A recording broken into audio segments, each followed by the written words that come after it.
Good morning, everyone. It's 8:02 a.m. Chicago time on Tuesday, the 14th of June, 2016. I should be coming across without jitter, lag, or any other issues today. Sorry about what happened yesterday. Just in case you didn't know, I did post a video later in the day recapping the morning and the plan. I'll go over that in a minute.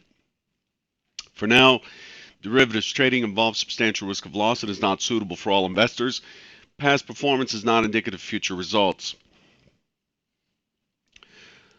The first thing I want to highlight is that, in case you didn't know, yesterday or tomorrow at 4:30 Eastern, 3:30 Central, I'm hosting another convergence event.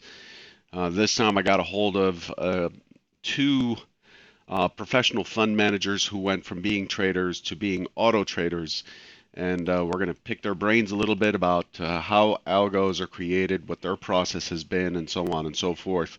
See if we can learn more about that. Convergence events are held once in a while, and they generally spotlight a trader or do a trader intervention or homework or something specific. They're generally events that you don't want to miss.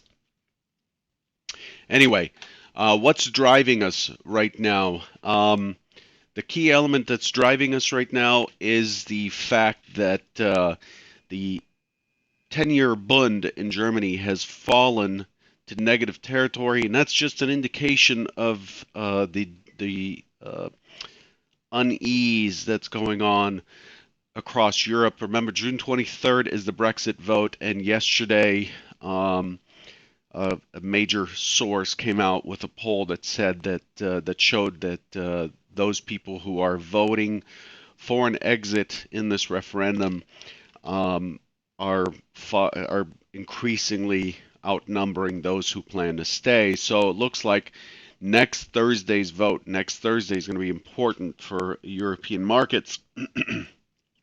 Next Thursday's vote looks like a vote for England exiting the Eurozone. So that's moving money into safety. Now, I'm not an economist. I did do a minor in economics, but um, the fact that um, the fact that money is moving so aggressively into treasuries to the point that it's pushing yields into negative territory. In other words, to hold those funds, to hold that paper, you're paying to hold that paper instead of that paper paying you. You are paying to loan your money to the German government. So what that's saying is there's a whole lot of money sitting on the sidelines. That money has gone into safety. Today, again, the U.S. Treasury bond is leading the pack up 0.6%, followed by the U.S. dollar, then the Euro bond, which is up 57 ticks, then the Japanese yen, then the 10-year Treasury, then gold. That is pretty much as flight to safety as it gets in the pre-market. Everything that is down, Euro stocks taking a punch to the nose. So is the FTSE. The FTSE is getting hit. The European stocks mainly are getting hit on the financials and on energy financials with interest rates being as low as they are. The financials are going to get hit because banks cannot make money in that environment. Um, and so that's what's driving. And in addition to that, crude has dropped to 48.23 on July contract, down 1.33%. And the FTSE, I think, was the worst off at some point. Actually, the CAC was worse off at about 2% down. So overall, the market is moving to safety, and that's how things are shaping up. And it's mostly jitters going into this Brexit vote. Let's take a look at what I posted yesterday. I didn't do I didn't do the usual video, but when I came on and did this video here, it was about 11:30 Central Time, and this is what I posted. The market had just rotated down. Let's clean this up here. The market had just rotated down to 75.75, and what I had outlined in the video, if you haven't watched it, was the key remaining trade for the day. And what I looked at was the pullback to mid. Remember, the mid is this blue line right here. Let me change the color of my pen so you can see the difference between what I did yesterday and today. So the mid is this blue line.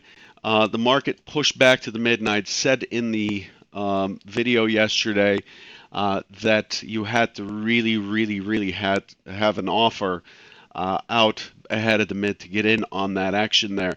And what it was doing is it was consolidating right here, and the expectation is it was going to go for a lower low with a target being the gap zone. If it did not do that, and this represents for me personally, not that this is a trade recommendation, but this represents a setup for me. It has completed its test yesterday. It completed its test of the point of control. We struggled a little bit at the value low LVN, key LVN, but we ended up pushing to the point of control, and then it rotated back out of range. It's difficult for a market to make it all the way back up through the range when that happens. Something's got to kick in. So we rotate completely out of range, and then what we end up with is a mid VWAP LVN composite or confluence zone, and that sets up this trade. So the idea is that, as I said yesterday, I'm looking for the short side 75.75 to be taken out unless we push through the 82.50, and you can hear that in the video. 82.50. If we push through, then I'm looking for a pullback to 85.25, and chances are we'll finish neutral normal. Otherwise, if we get the continuation trade, I'm looking for a target down here at the gap zone, and we're looking for neutral extreme, and that's what we got. We got neutral extreme yesterday. So here's another view of essentially the hypothesis midday as we were trading. Again, this video was done at 11:30 Central, 12:30 Eastern, as a result of the technical difficulties I had in the morning. So here it is again. I'm showing that I'm looking for it to go lower, and if it does not, then I'm looking for a target of 85.25 and for it to sit in the middle here. So there it is. And that's what happened yesterday. So yesterday, overall, very orderly market, a very orderly auction. This is where the video ended. Here it is, another test of mid and VWAP, creating a higher high, but slightly right up against the LVN, and then off to the races we go. Where do we go? We go to the LVN zone, or the gap zone. We immediately test the mid of the gap. We pull up to the high of the gap. We test the low of the gap, and we are in the gap zone. We close in the gap zone on what we call a neutral extreme close, which generally marks a very strong change in sentiment. And with volume occurring at the low of this neutral extreme, what we have is a high probability continuation trade for us to push lower. Now, if we are pushing lower, then where do we go? So here's what things look like in the big picture. Now, this looks messy because there's just a ton of stuff going on in this area, and these levels cluster together. I don't like it, but it does look messy. I prefer a simpler chart. But essentially, the main target, the key target in this area is down here. There's a triple point of control confluence here. If you take this microcomposite profile, so all I'm doing here is I'm profiling everything from the 30th of March, when we gapped up and started pushing all-time highs, from the 30th of March all the way to the current, to yesterday's session. The point of control is down here at about 2042. If you take The area that we're moving into now, so let me make this a hologram and yellow, that's good. So if we take the area that we've moved into now, so we've gone from a small microcomposite up here to the next balance zone down here to the next balance zone down here. Okay, so if we take this balance zone on its own, we have point of control right there at 41, at 2041. And then I'm looking at the 2-day MC that basically this is a balance zone that occurred over 2 days that showed a ton of consolidation on pretty good volume that caused the next push up, that caused this explosive move up to all-time highs. That area also shows the point of control at 20, 40, 75. There's just a lot going on down here. If the buyers do not defend this area, look at this low volume node right here. This area where we have a gap zone, if buyers do not defend this area and bring the market back out up above and back into this balance zone up here, then you are starting to work with the composite high volume node, and the key target becomes 2041. 2041 becomes the key target below. So that's just a little bit of a big picture view. A big picture view of what's going on, and that's how things are shaping up. So overall, I'm going to tell you that the auction has been very, very orderly. I did mention the words unusual over the last few Trader Bites. I know this Trader Bite's getting a little bit lengthy, but I'm catching up. I did say that the action has been unusual. However, the auction has shown that it opens, it tests up on a responsive, then it makes its continuation move. It opens, tests on responsive, then makes its continuation move. That is as orderly as they come. You can see the tapers as we push up. The market tapers out pretty good. And so the selling is sustainable and it's orderly currently. So this is how things are shaping up right now. A quick look at the weekly market profile chart, which I wanted to go over with you yesterday. We broke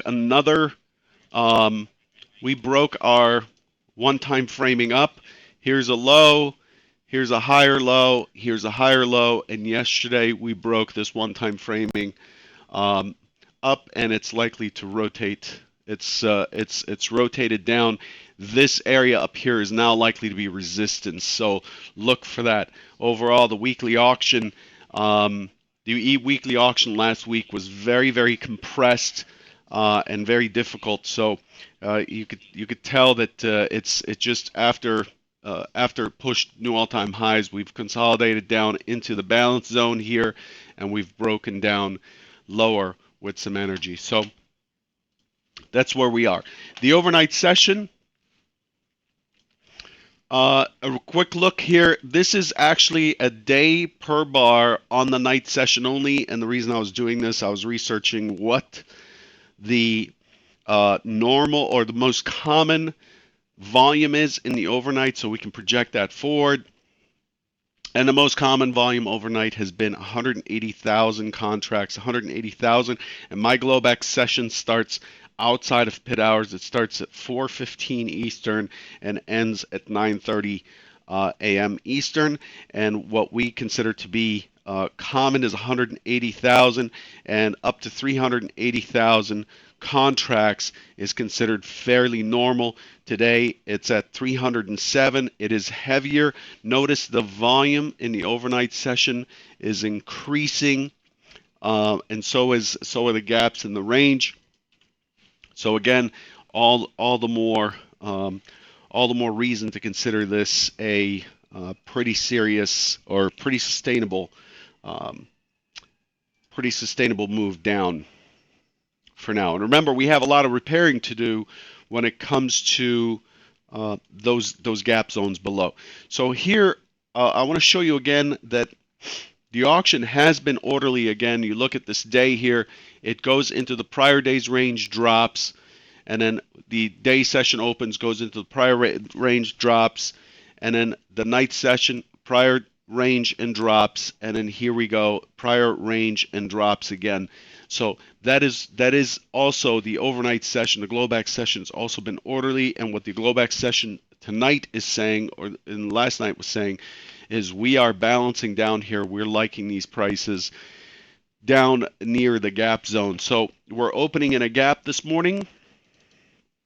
We're opening in a gap, 63.75, 63.50 is where we're trading right now, and we closed at 69.50, about 6 points. The expectation this morning, the primary expectation this morning is for the auction to continue, is expected to continue to be orderly. I'm expecting a push up again into the gap zone. I expect it to struggle and then find its sellers. It has room this morning all the way up to the key LVN at 75. So if buyers are really motivated to move us back into this LVN zone, they have up to 75 before they see selling become very weak, and then we're likely to get a pullback. Before the push. So that's what I'm looking for. Responsive buying. I'm looking for resistance in this. Resistance is there's plenty of it upstream here. The gap zone is one, and also once we trade the gap zone from below, that gap zone will disappear from your flex levels. But all the way up to 75, I'm still considering the sell side this morning. Once we break through 75 on a pullback, then I'd start to target the point of control of yesterday, which is at 79.50. 75. So if it breaks 75, pulls back to 73, holds, and starts to push higher, I'm looking for a 5 or 6 point trade to 79.50. That's the primary hypothesis. Okay, secondary hypothesis is an immediate push, and then we see a large rotation down, and then I'm looking for it to pull back. There's a string of singles here from the 24th of May. I'm looking for it to test all of those singles, pull back, and then we're looking for a continuation and a move towards, but not quite get to 2042 below, the key target below. That's hypo 2. Anyway, I've eaten up my time and plus some. I want to remind you again, there's a webinar tomorrow at 4:30. It's a convergence event on automated trading. We're going to put a couple of trading experts on the line and ask them as many questions as we can. Good luck, and I'll catch you tomorrow. Take care.